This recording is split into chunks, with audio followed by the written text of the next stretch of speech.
Hello दोस्तों, Umakant Yadav sir GS classes की इस ऑनलाइन क्लास में आपका बहुत बहुत स्वागत है।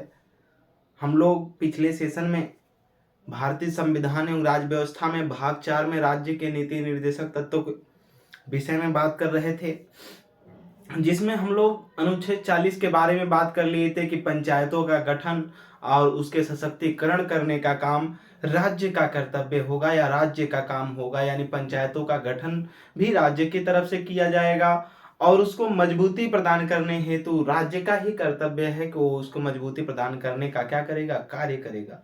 आगे हम लोग अनुच्छेद 41 देखते हैं। अनुच्छेद 41 अनुच्छेद 41 अनुच्छेद 41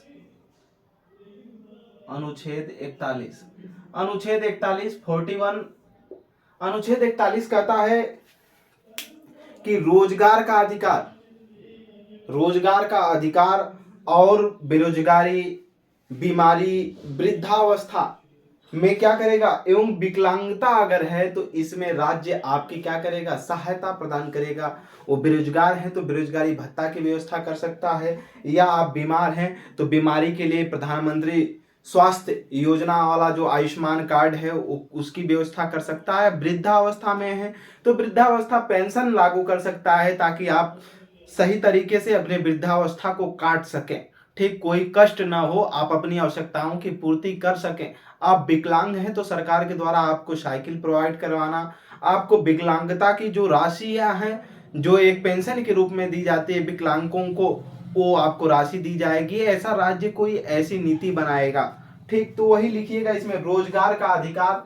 अनुच्छेद 41 कहता है रोजगार का अधिकार, रोजगार का अधिकार, रोजगार का अधिकार, रोजगार का अधिकार, रोजगार का अधिकार एवं बेरोजगारी, एवं बेरोजगारी, बेरोजगारी, बेरोजगारी, बीमारी, बेरोजगारी, बीमारी, वृद्धावस्था, वृद्धावस्था, वृद्धावस्था तथा विकलांगता, तथा विकलांगता, विकलांगता। हमने जो जो शब्द लिखा है उसको अंडरलाइन करेंगे। कब कब? बेरोजगारी, बीमारी, वृद्धावस्था और विकलांगता में क्या करेगा, में सहायता प्रदान करना, में सहायता प्रदान करना, में सहायता प्रदान करना, में सहायता प्रदान करना राज्य का कर्तव्य होगा, राज्य का कर्तव्य होगा। ठीक, राज्य का क्या होगा, कर्तव्य होगा। नोट कर लीजिएगा। अनुच्छेद 41 रोजगार के अधिकार की बात करता है एवं कहता है इसमें बेरोजगारी, जो बेरोजगार युवक हैं, बीमारी से जो पीड़ित हैं, या अगर वो वृद्धावस्था में हैं या विकलांगता अवस्था में है, उनको सहायता प्रदान करना किसका कर्तव्य होगा, राज्य का कर्तव्य होगा। ठीक, अनुच्छेद 41 ये रहा। अनुच्छेद 42 में देखेंगे क्या कहता है। अनुच्छेद 42, अनुच्छेद 42, अनुच्छेद 42, अनुच्छेद 42 इंपॉर्टेंट है एग्जाम की दृष्टि से, कई परीक्षाओं में कई बार पूछा जा चुका है। ठीक, इसको देखेंगे। अनुच्छेद 42, अनुच्छेद 42 कहता है कि जो कामगार के लिए काम है उनको काम प्रोवाइड, न्याय संगत काम प्रदान किया जाए, यानी जो मजदूर हैं, काम करने की इच्छुक हैं, उनको न्याय संगत रूप से क्या किया जाए, जैसा वो चाहते हैं उनके न्याय के हिसाब से, उनके हिसाब से काम प्रोवाइड किया जाए। तथा जो महिला प्रसूता सहायता संबंधित है उनको अलग तरीके की व्यवस्था की जाए, उनको सहायता दी जाए। प्रसूता का मतलब जो महिलाएं बच्चे को जन्म दी हैं अभी जल्दी में और या देने वाली हैं, उनको, गर्भवती महिलाओं को या जो प्रसूता से संबंधित महिलाएं हैं उनको सुरक्षा प्रदान की जाए, उनको दवाएं फ्री दी जाए और भी तमाम तरीके की जो सुविधाएं हैं ऐसा राज्य कर सकता है उनके लिए। ऐसा कोई नियम कानून बना सकता है। जैसे भारत सरकार ने परिवार कल्याण मंत्रालय की तरफ से, स्वास्थ्य एवं परिवार कल्याण मंत्रालय जो भारत सरकार का था, उसने 2005 में जननी सुरक्षा योजना लाया था, जिसके तहत वो जो महिलाएं के बच्चे पैदा होते हैं उनको पैसा दिया जाता है। ठीक, तो देखेंगे अनुच्छेद 42 कहता है कामगारों के लिए कामगारों के लिए, कामगारों के लिए यानी जो काम करने की इच्छुक हैं, कामगारों के लिए, कामगारों के लिए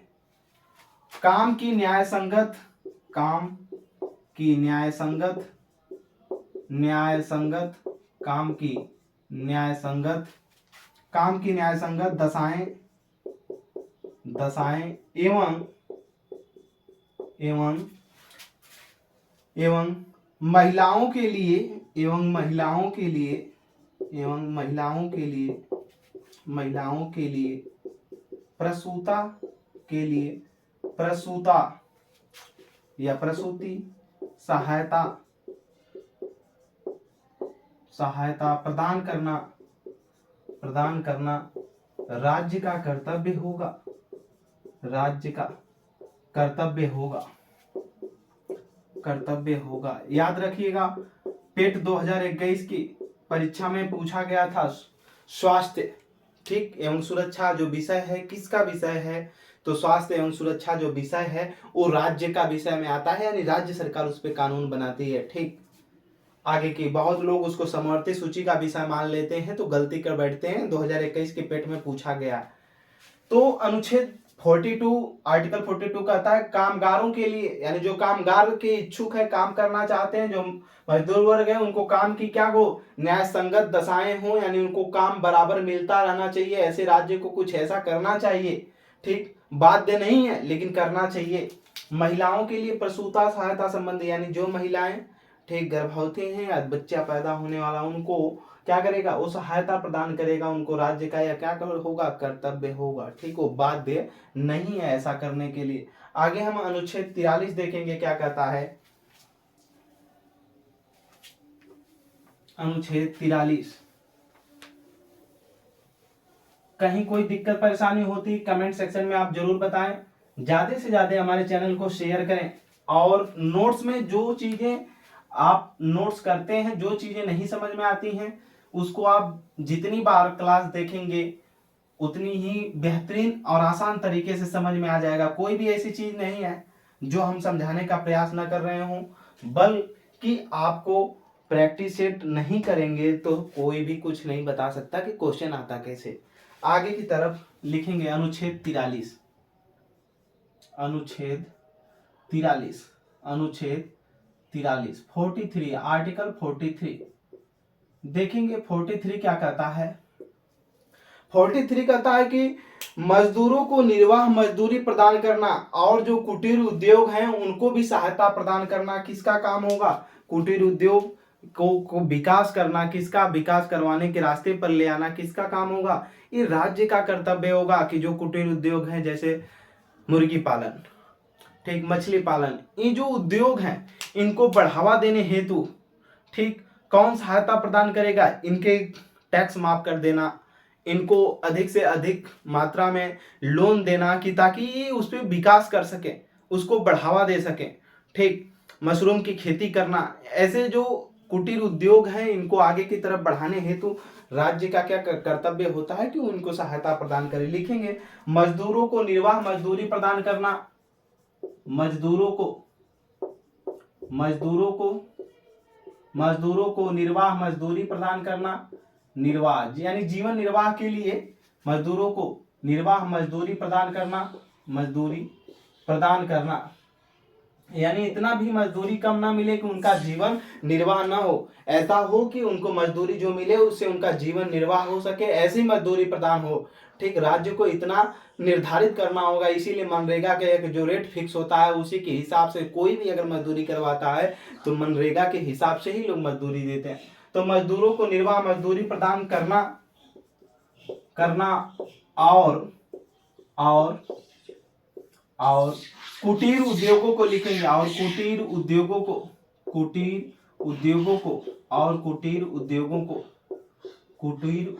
को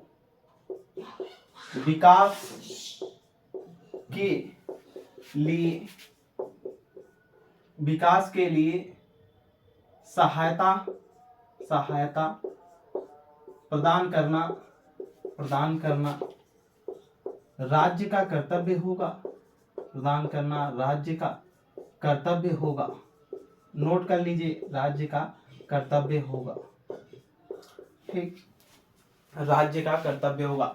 कुटीर उद्योग जो हमने बताया अभी है, मुर्गी पालन, मशरूम की खेती करना, ठीक, मधुमक्खी पालन, ये सारी चीजें जो हैं, ठीक, और भी मछली पालन, इन कुटीर उद्योगों को बढ़ावा देने हेतु राज्य क्या करेगा, ज्यादा से ज्यादा इनको लोन देगा और उन पे छूट प्रदान करेगा। ठीक, और भारी मात्रा में इनको विकास करने के लिए कुछ ऐसी नीतियां बनाएगा जिससे ज्यादा से ज्यादा ये आगे क्या कर सकें, अपने उद्योगों को बढ़ावा दे सकें। ठीक, आगे की तरफ देखेंगे, इसी में एक जोड़ा गया अगला आर्टिकल अनुच्छेद 43A। अनुच्छेद हम लास्ट में देख लेंगे कि संविधान संशोधन द्वारा ये जोड़े गए हैं, एक बार में जितने नीति निर्देशक तत्वों में बाद में जोड़े गए आर्टिकल हैं। ठीक, परेशान होने की जरूरत नहीं है, पहले आप नोट करेंगे। अनुच्छेद 43A आर्टिकल 43A देखेंगे क्या कहता है, लिखेंगे इसमें उद्योगों के प्रबंधन में, उद्योगों के प्रबंधन में, उद्योगों के प्रबंधन में, के प्रबंधन में, उद्योगों के प्रबंधन में, उद्योगों के प्रबंधन में मजदूरों को, मजदूरों को, मजदूरों को भागीदार बनाना, भागीदार बनाना, भागीदार बनाना राज्य का कर्तव्य होगा। बनाना राज्य का, राज्य का कर्तव्य होगा, का कर्तव्य होगा। ठीक, नोट करिएगा। जो उद्योग धंधे होंगे जो इनको स्थापित किया जाएगा, उन उद्योग धंधों में इनको क्या होगा, बढ़ावा देना राज्य का क्या हो जाएगा, कर्तव्य होगा। जैसे में मजदूर हैं, अगर कोई भी सरकार उद्योग धंधा स्थापित करती है और उन उद्योग धंधों में ज्यादा से ज्यादा मात्रा में मशीनरी से काम करने लग जाएंगे लोग, तो जो मजदूर होंगे उनकी भागीदारी अगर कम हो जाएगी तो देश में क्या हो जाएगा, बेरोजगारी बढ़ जाएगी। ठीक, अराजकता फैलने लगेगी, असमानता हो जाएगी आय में।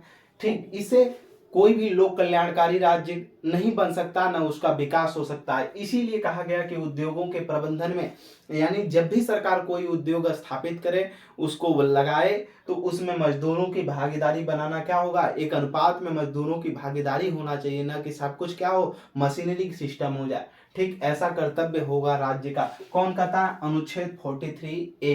ठीक, आर्टिकल 43A कहता है। ठीक, देखेंगे 43B क्या कहता है। अनुच्छेद 43B, अनुच्छेद 43B, अनुच्छेद 43B क्या, अनुच्छेद 43B क्या कहता है। ठीक, अनुच्छेद 43B देखेंगे क्या कहता है, सहकारी संस्थाओं की उन्नति करना, सहकारी संस्थाओं की, सहकारी संस्थाओं की उन्नति करना, सहकारी संस्थाओं की उन्नति करना, संस्थाओं की उन्नति करना, उन्नति करना किसका कर्तव्य होगा, ये राज्य का कर्तव्य होगा। किसका, राज्य का कर्तव्य होगा। कोष्टक में लिख लेंगे, राज्य का कर्तव्य होगा, राज्य का कर्तव्य होगा, कर्तव्य होगा कि जो सहकारी संस्थाएं हैं उसको क्या दे, आगे बढ़ावा दे। सहकारी संस्थाएं क्या होती हैं, वे संस्थाएं जो पूरे सार्वजनिक लोगों के लिए, सबके लिए समान रूप से मिलकर के कोई काम करना चाहती हैं। ठीक, पूरी जनता के लिए, पूरे देश के लिए, सार्वजनिक रूप से सबके लिए एक साथ मिल करके सबको समानता के साथ कोई कार्य करना चाहती हैं सरकार के साथ, वे सहकारी संस्थाएं होती हैं। एक तरफ से कह लीजिए सबकी सहायता के लिए कार्य करने वाली जो संस्थाएं हैं वो सहकारी संस्थाएं कहलाती हैं। इसी के आधार पे कई प्रकार की सहकारी समितियां बनाई जाती हैं और उन्हीं सहकारी समितियों के आधार पे, जैसे जिला सहकारी समिति, जो इस तरह से कई समितियां बनाई जाती हैं और समितियां उस सबके लिए, ठीक, कोई भी विभिन्नता नहीं करती, सबके लिए समान रूप से कार्य करने का कार्य करती हैं। तो वही कहा गया अनुच्छेद 43B में कि सहकारी जो संस्थाएं हैं जो स्थापित हो रही हैं उनकी उन्नति करना, उनको बढ़ावा देना ताकि सबके लिए समान रूप से क्या कर सकें, कार्य कर सकें। स्टार बना करके लिख लीजिएगा, ये नीचे यहीं पर डबल स्टार बनाकर लिख लीजिएगा, ये पूछा गया एग्जाम में है। यह 97वां संविधान संशोधन, यह 97वां, ठीक, 97वां संविधान संशोधन अधिनियम, संविधान संशोधन अधिनियम, संशोधन अधिनियम अधिनियम 2011 के तहत, अधिनियम 2011 के तहत, ठीक, जोड़ा गया, के तहत जोड़ा गया, के तहत जोड़ा गया, ठीक, जोड़ा गया। इसी को शॉर्ट फॉर्म में हम लिख सकते हैं 97वां, ठीक, 97वां।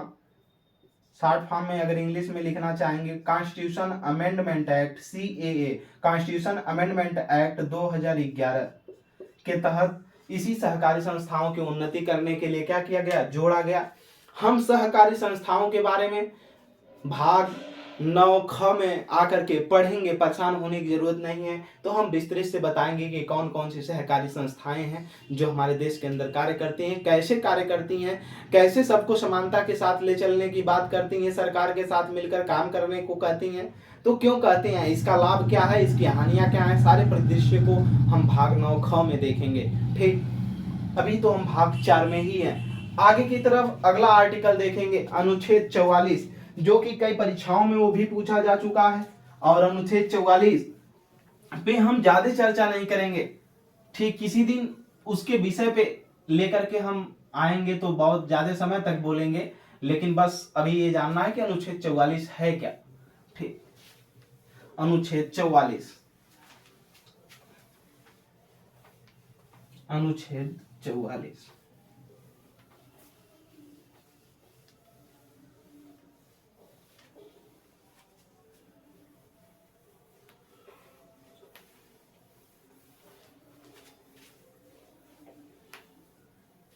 देखेंगे अनुच्छेद 44, अनुच्छेद 44, अनुच्छेद 44 बात करता है नागरिकों के लिए समान नागरिक सिविल संहिता के, क्या लिखिएगा, नागरिकों के लिए, नागरिकों के लिए जो देश के नागरिक हैं, नागरिकों के लिए, नागरिकों के लिए, नागरिकों के लिए समान नागरिक, समान नागरिक सिविल, समान नागरिक संहिता लिखिएगा, बस सिविल का मतलब संहिता हो जाएगा, समान नागरिक संहिता, समान नागरिक संहिता, नागरिकों के लिए समान नागरिक संहिता लागू करना, लागू करना, लागू करना। ठीक, यहाँ पर समान नागरिक संहिता क्या है, इसको इंग्लिश में बोलते हैं uniform civil code, civil code. ठीक, शॉर्ट फॉर्म में इसको बोलते हैं UCC, ठीक, UCC। ठीक, नागरिकों के लिए समान नागरिक संहिता क्या है, इसको लागू करने की बात कहा गया है। ठीक, लागू करना किसका कर्तव्य होगा, राज्य का कर्तव्य होगा, लेकिन इसको लागू नहीं किया जा सकता, न भारत में समान नागरिक सिविल संहिता लागू है। कुछ लोग मानते हैं कि नागरिक समान नागरिक संहिता UCC लागू करने वाला प्रथम राज्य गोवा है, लेकिन पूर्ण रूप से अगर देखा जाए तो गोवा नहीं है। ठीक, तो लेकिन आप लिख लीजिए, इसको लागू करने वाला प्रथम राज्य, भारत का प्रथम राज्य, प्रथम राज्य जिसने लागू किया, जिसने लागू किया है, लागू किया है, वो है गोवा। कौन, गोवा। ठीक, यहाँ पर पुर्तगाली थे और इनका प्रभाव था। ठीक, ये सारी चीजों के विषय में हम बहुत विस्तृत अलग से यूनिफॉर्म सिविल कोड पे कभी चर्चा करेंगे। यूनिफॉर्म सिविल कोड समान नागरिक संहिता है क्या, साधारण भाषा में बस समझ लीजिए कि इसके मतलब यह है कि सभी व्यक्तियों के लिए एक समान कानून हो। ठीक, और हर तरीके से सामाजिक, आर्थिक, धार्मिक, जो भी है, राजनैतिक तरीके से सबके लिए समान हो। और ऐसा करना भारत जैसे धर्मनिरपेक्ष राष्ट्र में संभव नहीं है। ठीक, भारत जैसे धर्मनिरपेक्ष राष्ट्र में इसलिए संभव नहीं है कि अगर सभी धर्मों को, बात तो किया जाता है कि सबको हम मिला करके लेकर के चलेंगे, भारत में किसी एक धर्म को नहीं लेकर चलेंगे, सभी धर्मों को समान रूप से मान्यता देंगे, लेकिन सबके नियम कानून अलग अलग लोगों की मान्यता है। हिंदू धर्म में शादी में 7 फेरों की विवाह की बात है, यानी विवाह में 7 फेरों की बात होती है, लेकिन अन्य धर्मों के जो लोग हैं उनमें ये चीजें नहीं है। ठीक, हिंदू धर्म में मरने के बाद इनके शवों को जलाया जाता है, लेकिन मुसलमान वर्ग में जो है, मुस्लिम संप्रदाय में इसको दफनाया जाता है। तो अब हम कैसे उनको भी जलाने के लिए या सबको दफनाने के लिए बात कर सकते हैं? ऐसे दंगा भड़क सकता है। इसीलिए सबके लिए समान नागरिक सिविल संहिता नहीं लागू हो सकती, सबके लिए एक समान कानून नहीं लागू हो सकता।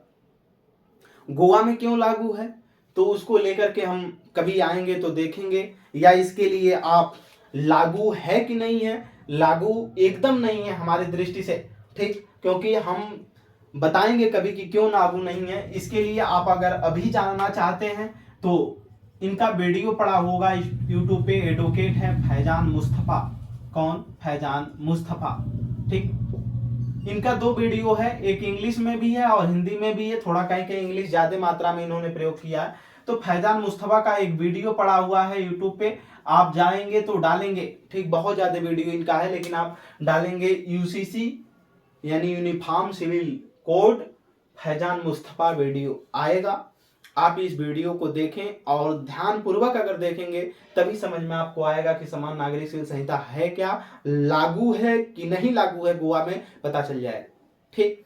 चलिए, अनुच्छेद 44 यही था, नागरिकों के लिए एक समान नागरिक सिविल संहिता की बात करता है, यानी सभी नागरिकों के लिए एक समान क्या हो, कानून हो, ऐसी बात करने की इसमें प्रावधान किया गया। अब हम देखेंगे अनुच्छेद 45।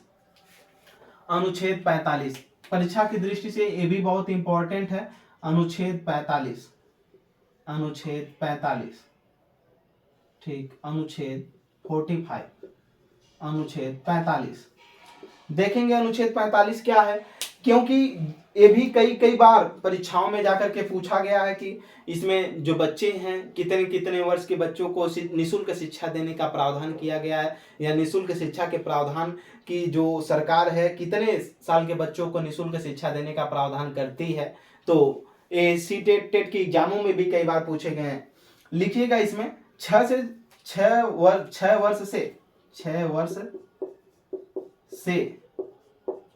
वर्ष से 14 वर्ष तक, 14 वर्ष तक के आयु के बच्चे को, आयु के बच्चों को, 6 वर्ष से 14 वर्ष के आयु के बच्चों को, कहां से 6 वर्ष से लेकर 14 वर्ष तक के आयु के बच्चों को, बच्चों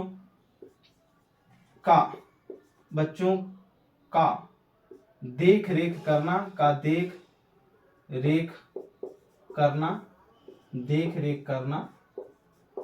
ठीक, देख रेख करना और निःशुल्क शिक्षा प्रदान करना, निःशुल्क शिक्षा प्रदान करना राज्य का कर्तव्य होगा, राज्य का कर्तव्य होगा, का कर्तव्य होगा, ठीक। अब इसमें बात किया गया कि जो 6 से 14 वर्ष तक की आयु के बच्चे हैं, ठीक, इनकी जो देख रेख करना और निःशुल्क शिक्षा प्रदान करने के राज्य का कर्तव्य होगा, ठीक। ये संविधान लागू के समय था, लेकिन अगर वर्तमान में देखा जाए तो वर्तमान में अब कहा गया कि 6 वर्ष से कम आयु के जो बच्चे हैं, किसका, 6 वर्ष से कम आयु के जो बच्चे हैं, कम आयु के बच्चों की देख रेख करना, बच्चों की देख रेख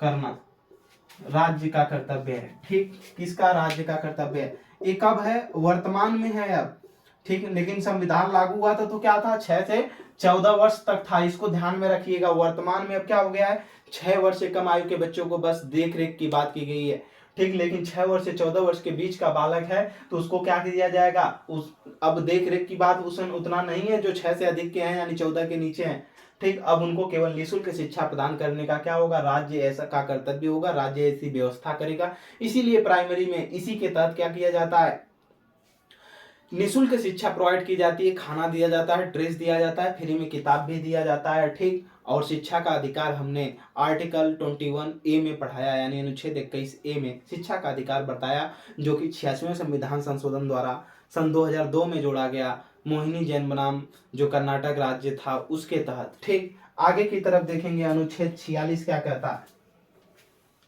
अनुच्छेद 46, जो चीजें नहीं समझ में आती हैं आप कमेंट सेक्शन में जरूर बताएं, ठीक, क्योंकि डाउट तभी खत्म हो सकता है जब आप पूछेंगे कोई चीज, ठीक, और डाउट खत्म करना बहुत जरूरी होता है, नहीं तो एग्जाम के टाइम में आप बहुत कंफ्यूजन में पड़ जाएंगे और सभी एक आर्टिकल एक तरीके से लगते हैं। तो मौलिक अधिकार अनुच्छेद 21 में 6 से 14 वर्ष के बच्चे का अधिकार है कि वो शिक्षा पाए, ठीक, उसको प्राप्त करे, उसका अधिकार है, ठीक, उसको कोई हनन नहीं कर सकता। अगर उसके माता पिता भी उसको शिक्षा से वंचित रखते हैं तो वो अपराधी माने जाएंगे, ठीक। और इसमें राज्य का एक कर्तव्य अनुच्छेद 45 में दिया गया है कि 6 से 14 वर्ष के बच्चों के लिए क्या करे, निःशुल्क शिक्षा का प्रावधान करे, ठीक। और जो 6 वर्ष से कम के बच्चे हैं वर्तमान समय में प्रावधान किया गया कि उनकी देखरेख की व्यवस्था भी करना किसका कर्तव्य होगा, राज्य का। माता पिता का तो कर्तव्य है ही है, लेकिन राज्य का भी इसमें कर्तव्य बनता है कि जो 6 वर्ष के कम के बच्चे हैं आयु के, उनकी भी देखरेख के लिए कोई योजना बनाए, ठीक, बाल सुरक्षा योजना हो या कुछ भी हो, ऐसी करे, ठीक। आगे की तरफ देखेंगे अनुच्छेद 46, अनुच्छेद 46 नोट करेंगे। अनुच्छेद 46 आर्टिकल 46, अनुच्छेद 46 देखेंगे। अनुच्छेद 46 क्या कहता है, पहले लिखेंगे तब समझेंगे। लिखेंगे एससी एसटी अनुसूचित जाति अनुसूचित जनजाति, इसको एससी को हम बोलते हैं अनुसूचित जाति, शेड्यूल्ड कास्ट, इसको बोलते हैं शेड्यूल्ड ट्राइब, अनुसूचित जनजाति। लिखेंगे एससी एसटी एवं अन्य दुर्बल वर्गों, अन्य दुर्बल वर्गों,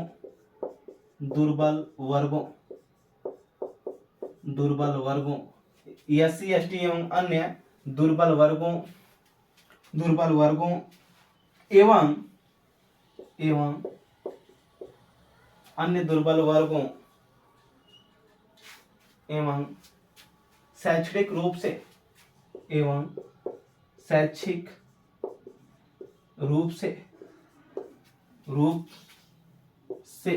पिछड़े वर्गों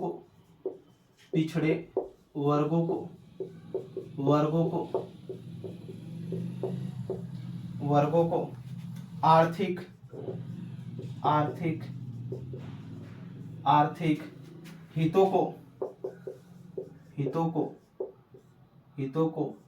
हितों को लिखिएगा, हितों को आगे बढ़ाना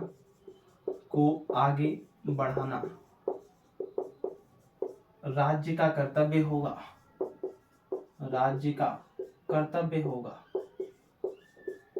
होगा, ठीक।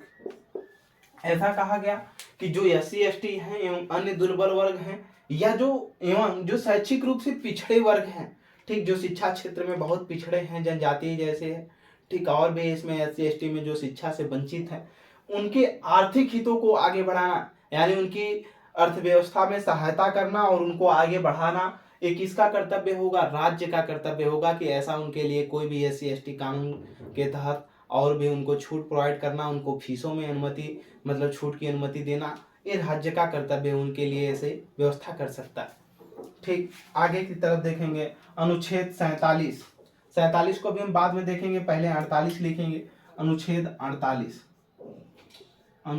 48 47 अभी देख लेंगे, पहले अनुच्छेद 48 लिखेंगे आप। क्या अनुच्छेद 48, ठीक, 48 आर्टिकल 48 लिखेंगे। इसमें कृषि एवं पशुपालन का गठन करना, कृषि एवं पशुपालन का गठन करना, कृषि एवं पशुपालन का गठन करना, पशुपालन का गठन करना, कृषि एवं पशुपालन का गठन करना, नोट करते रहिए, कृषि एवं पशुपालन का गठन करना, तथा गाय एवं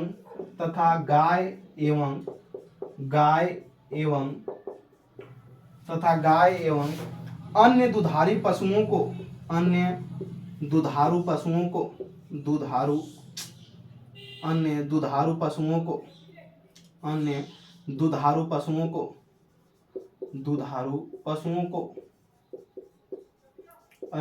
पशुओं के वध का निषेध,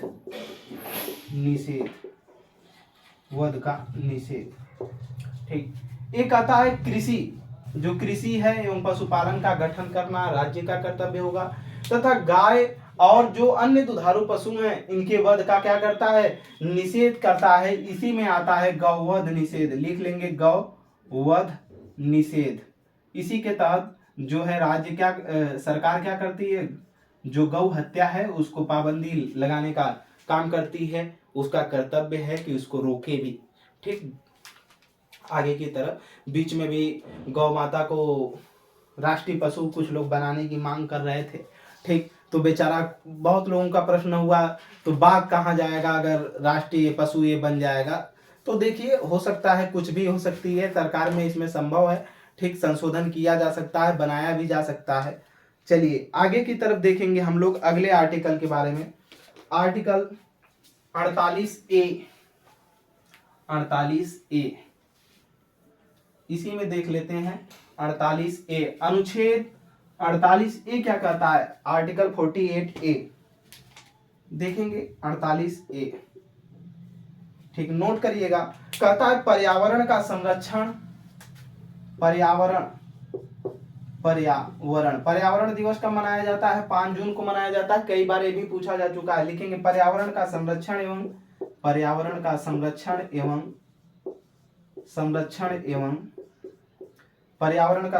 एवं वन्य जीवों की रक्षा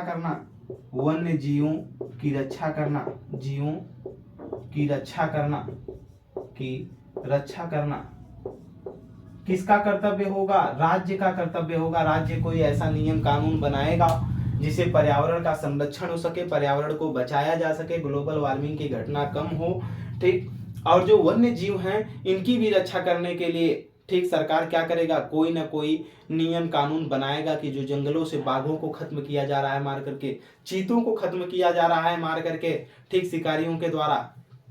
अभी आपने देखा कि प्रधानमंत्री ने अपने जन्म दिवस पर लगभग नामीबिया से 7-8 चीते को लेकर के भारत आए।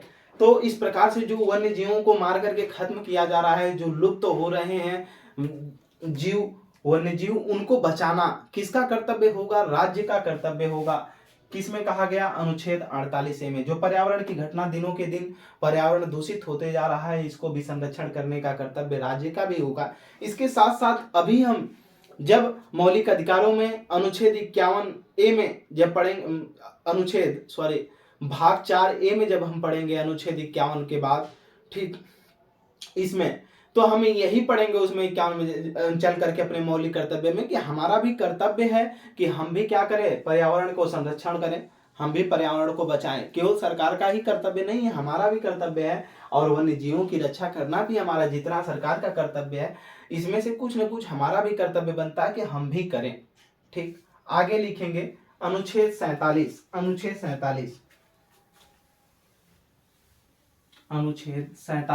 जो छूटा है अब उसको समझना है। अनुच्छेद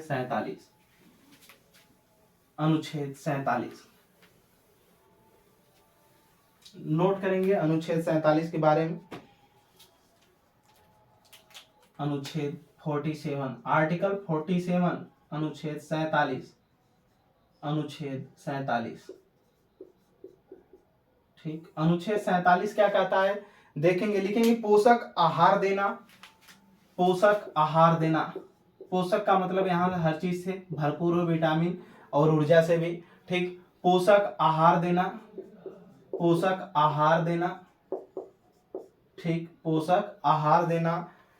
लोक स्वास्थ्य में सुधार,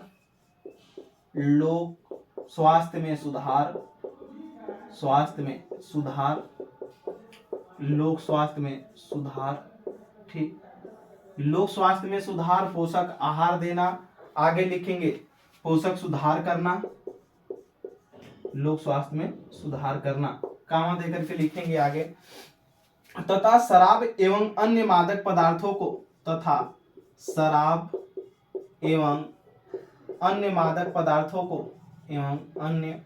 मादक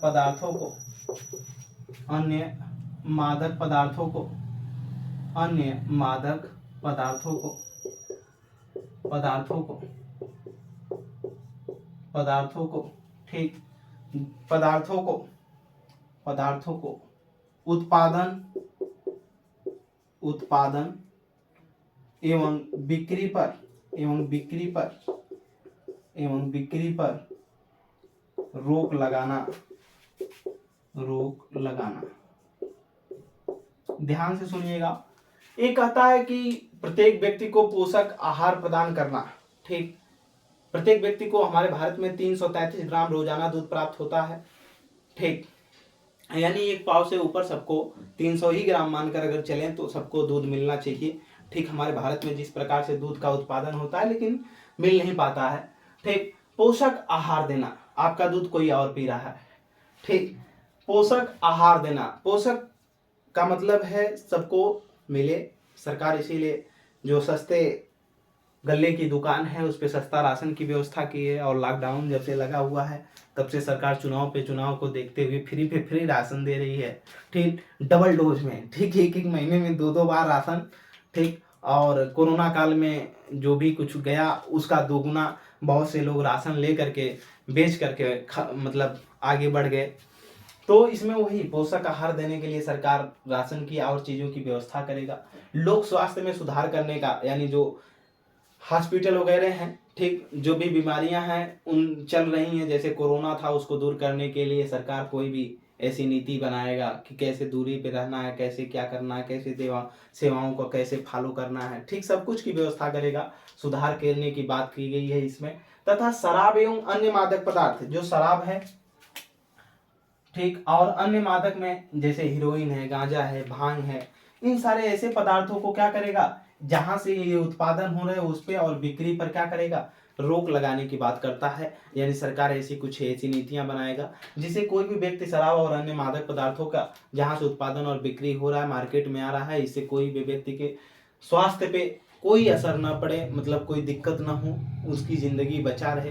ठीक, सभी लोगों को ऐसा निर्देश देने का कार्य किया। किसके द्वारा किया जाता है, राज्य के द्वारा ऐसा कर्तव्य है कि उसको बचाए। लेकिन यहाँ तो हमारा देश भारत एक ऐसा देश है जहाँ पर सिगरेट के डब्बे पर भी फेफड़े के कैंसर बना करके चिपकाया जाता है और लिखा जाता है धूम्रपान निषेध है, फिर भी लोग पीते। वही चीज, ठीक, नशा नाश की तरफ ले जाती है। ठीक, जितने जितने लोग ने नशा किया है पहले उनको देख लो कि उनका घर बर्बाद हुआ कि नहीं हुआ, फिर भी ये लोग मानने वाले नहीं। हमारे भारत के लोग हैं उसी पे चलते हैं जहां हमारा पहले का इतिहास चला है। ठीक, कहीं कहीं चलना भी चाहिए लेकिन हर जगह नहीं चलना चाहिए, लेकिन उसी पे लोग चलते हैं। इसकी बिक्री पर रोक लगाना राज्य का क्या होगा, कर्तव्य होगा। एक कौन कहता है, अनुच्छेद 47 कहता है। आगे देखेंगे अनुच्छेद 48 हम लोग देख ही लिए, 48 से अनुच्छेद 49। कौन, अनुच्छेद 49।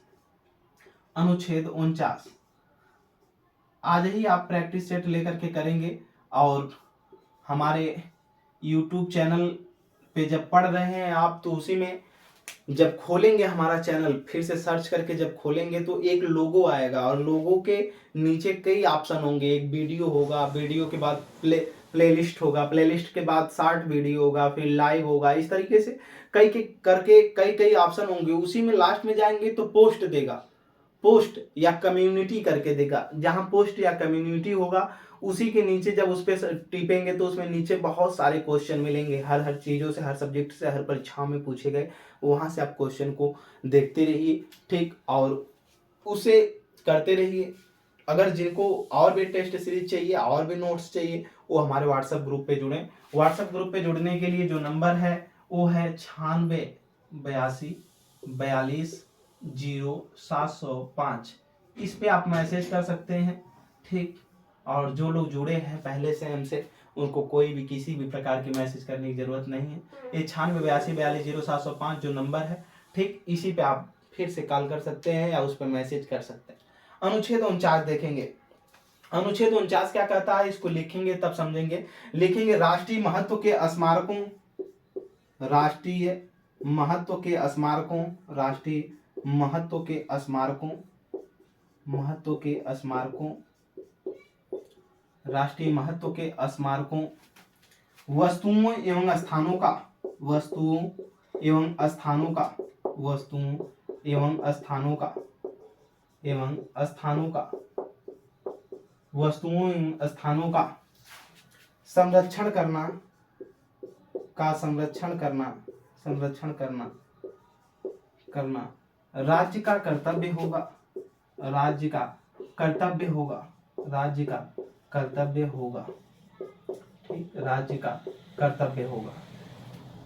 इसमें राष्ट्रीय महत्व के जो स्मारक हैं, यानी जो हमारे इतिहास की गाथाओं को बताते हैं, ठीक, हमारे इतिहास की गाथाओं को जो बताते हैं, ठीक, जो वस्तुएं पड़ी हुई हैं पहले के, हमारे इतिहास की जानकारियां देती हैं, ठीक, या जो स्थान है, ठीक, कोई भी स्थान, चाहे वो लॉर्ड कॉर्नवालिस का मकबरा हो, चाहे महात्मा गांधी की समाधि स्थल हो, चाहे 1857 की क्रांति का संबंधित कोई अस्त्र हो, शस्त्र हो, उसके याद में कोई भी बनाया गया कोई भी भवन हो, ठीक, उसको क्या करना, संरक्षण करना, उसको बचाना, ये किसका कर्तव्य होगा, राज्य का भी कर्तव्य होगा। लेकिन जब फिर हम अपना मूल कर्तव्य पढ़ेंगे या मौलिक कर्तव्य पढ़ेंगे तो इसमें देखेंगे कि इसको बचाना हमारा भी कर्तव्य है, केवल राज्य का ही नहीं, हमारा भी कर्तव्य है कि ऐसे स्मारकों को, वस्तुओं को, स्थानों को हम बचाए रखें, ठीक। अगर बचाएंगे तो भी आने वाली पीढ़ियां ने उसको देख करके उससे प्रेरित होंगे, तो इसको बचाना हमारा कर्तव्य है। अगला आर्टिकल देखेंगे इसमें,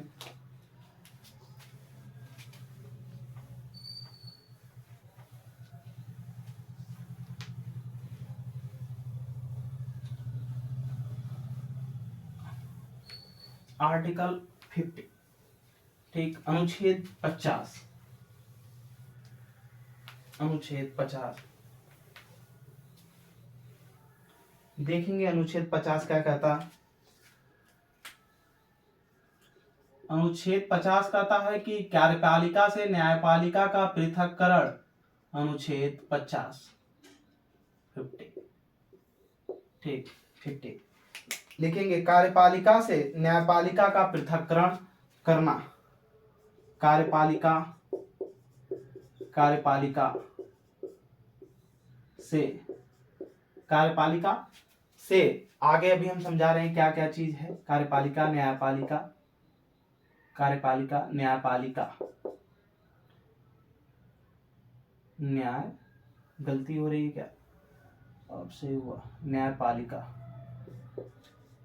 कार्यपालिका का न्यायपालिका से पृथक्करण करना, पृथक्करण, पृथक्करण का मतलब अलग करना, पृथक्करण करना किसका कर्तव्य होगा? पृथक्करण करना राज्य का कर्तव्य होगा, ठीक। कार्यपालिका क्या है और इसमें न्यायपालिका क्या है, ठीक। देखिएगा तीन चीजें होती हैं इसमें, तीन चीजें होती हैं। जैसे एक होता है विधायिका, ठीक, क्या होता है? विधायिका होता है, ठीक। एक होती है कार्यपालिका और तीसरी जो चीज होती है वो होती है न्यायपालिका, ठीक। क्या होती है? न्यायपालिका। ध्यान दीजिएगा, विधायिका, विधायिका वो चीज होती है जो विधि को बनाती है, जो कानून को बनाती है, विधायिका उसे नाम देते हैं। इसी को आमतौर पर हम संसद नाम देते हैं, संसद ने जो कानून बनाया, ठीक। कार्यपालिका विधायिका के बनाए गए कानून को कार्यपालिका लागू करती है या जनता के ऊपर लॉन्च करती है, ठीक। लागू करवाने का काम करती है, अमल करवाने का काम करती है कौन? कार्यपालिका।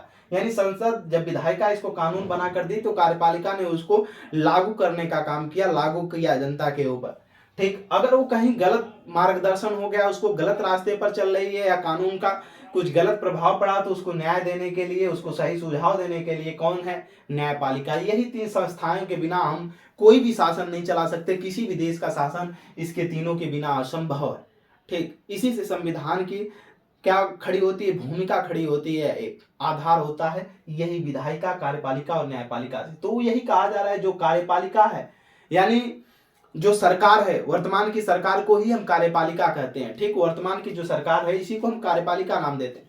तो जो कार्यपालिका है न्यायपालिका से पृथक्करण करने की बात करी जा रही है, यानी जो कार्यपालिका है इसके अंडर में अगर न्यायपालिका आ जाएगी, जैसे कोई भी व्यक्ति है, वो सरकार का आदमी है, ठीक, और वो कोई अपराध कर दिया, अब न्यायालय में जब उसको चुनौती दी आएगी तो इधर से सरकार का दबाव होगा अगर न्यायालय में, ठीक। न्यायालय का अगर पृथक्करण, न्यायालय अलग, कार्य अगर न्यायपालिका उससे अलग नहीं है, कार्यपालिका से जुड़ी हुई, एक तो जुड़े हुए हैं अंतर संबंध में, ऐसी बात नहीं है, ये आपस में जुड़े हुए हैं, हमें नहीं कह रहे हैं कि नहीं जुड़े हुए हैं, लेकिन ये आपस में जुड़े होने के साथ साथ सब एक दूसरे से जुड़े, लेकिन इसके अंडर में नहीं होना चाहिए, इसकी बात की गई है। यानी सरकार जैसा चाहे वैसा न्यायपालिका निर्णय न दे, ठीक। आप समझ सकते हैं कि जब सरकार के अंडर में न्यायपालिका यानी न्यायालय काम करने लगेगा तो सरकार जैसा चाहेगी वैसा न्याय देगा। ठीक, सब कुछ तानाशाही का चलेगा। इसका मतलब वही चीज की बात की जा रही है कि कार्यपालिका जो सरकार है वर्तमान की वो न्यायपालिका से अलग रहे, ऐसा रखना राज्य का कर्तव्य है। ठीक, आगे अनुच्छेद देखेंगे। अनुच्छेद 51 कहता है, अनुच्छेद 51 51 अनुच्छेद 51 अनुच्छेद 51 ठीक, लास्ट आर्टिकल है किसका? राज्य के नीति निर्देशक तत्वों का भाग 4 का। ठीक, देखेंगे क्या कहता है अनुच्छेद 51। लिखेंगे अंतरराष्ट्रीय शांति और सुरक्षा, अंतरराष्ट्रीय शांति और सुरक्षा, अंतरराष्ट्रीय शांति और सुरक्षा अंतरराष्ट्रीय शांति और सुरक्षा को बढ़ावा देना किसका कर्तव्य होगा? राज्य का कर्तव्य होगा। को बढ़ावा देना राज्य का कर्तव्य होगा। को बढ़ावा देना राज्य का कर्तव्य होगा। नोट करेंगे इसको। ठीक, यहाँ पर जो अंतरराष्ट्रीय शांति की बात की गई है और सुरक्षा की बात की गई है, यानी जो हमारा देश होगा, ठीक, हमारे देश को जो अंतरराष्ट्रीय और भी सटे हुए जो देश हैं, ठीक, अपने आपसी संबंध को अच्छा रखना, उनको आगे की तरफ मित्रता का जोड़ना, मित्रता से, ठीक, ऐसा किसको? सुरक्षा व्यवस्था को भी कायम रखना राज्य का कर्तव्य होगा। ठीक, किसी से भी लड़ाई झगड़े का बात ना हो, ऐसा राज्य का कर्तव्य होगा। सबसे अच्छा संबंध रहे, इसी को जो अंतरराष्ट्रीय शांति है बनाए रखना है। ठीक, ये राज्य का कर्तव्य है। हम लोगों ने भाग 4 में अनुच्छेद 36 से लेकर 51 तक 2 क्लासों में देखा। अभी हम राज्य के नीति निर्देशक तत्वों में कौन कौन से बाद में आर्टिकल जोड़े गए यानी अनुच्छेद जोड़े गए हैं, उन अनुच्छेदों का कौन कौन से संविधान संशोधन के तहत जोड़े गए हैं, इस पे चर्चा करेंगे। क्योंकि एग्जाम का महत्वपूर्ण फोकस उस पर समीक्षा अधिकारी जैसे पीसीए जैसे एग्जामों का रहता है। ठीक, फिर इसके बाद राज्य के जो नीति निर्देशक तत्व हैं, इनकी विचारधारा क्या है, इनका महत्व क्या है हमारे जीवन में, इस पे हम चर्चा करेंगे। फिर इनकी जो राज्य के नीति निर्देशक तत्व हैं, इनसे संबंधित हमारे जो महत्वपूर्ण राजनीतिज्ञ हैं, ठीक, संवैधानिक जो संविधानवेत्ता हुए, उनका क्या कथन है। किसी ने कहा कि राज्य का नीति निर्देशक तत्व एक ऐसे चेक की भांति है जिसकी डेट पहले ही खत्म हो गई है, तो अदा कहाँ से होगा, ये कौन कहा, किसने कहा, ये सारी चीजें फैक्ट के रूप में पूछ ली जाती हैं एग्जामों में। तो हम इन पर एक कक्षाओं में और चर्चा करेंगे राज्य के नीति निर्देशक तत्व पे। तब तक के लिए आप पिछले समय से लेकर के जो अनुच्छेद 36 से 51 तक हमने बताया है, इसको एक एक आर्टिकल को पढ़ेंगे। कहीं कोई डाउट होता है कमेंट सेक्शन में बताएंगे। ज़्यादा से ज़्यादा अपने और अपने से संबंधित लोगों तक यहाँ जो जानकारी भी चाहते हैं, ठीक, पढ़ते नहीं हैं, तैयारी नहीं करते हैं, लेकिन उनकी जानकारी अगर उनको अच्छा लगता है तो उनको जानकारी हेतु अपने अधिकार को, सरकार के कर्तव्यों को जानने हेतु उनके तक हमारी क्लास को शेयर करें, प्रोवाइड करवाएं। ठीक, Umakant Yadav sir GS classes में जुड़ने के लिए आप सभी का बहुत बहुत धन्यवाद।